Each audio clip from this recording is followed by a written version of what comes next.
اور اگر بندے نے مقصد زندگی درست کر لیا اور اپنا تزکیہ اور خدا کی طرف سفر شروع کر لیا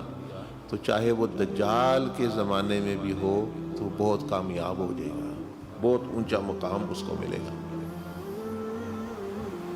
کیونکہ جو بندہ فتنے کے دور میں جاتا ہے اس کے درجے بلند ہونا شروع ہو جاتے ہیں۔ آپ علیہ السلام نے مثال دی، فرمایا کوئی اچھے وقتوں میں پیدا ہو اور ایک بندہ آخری زمانے میں پیدا ہو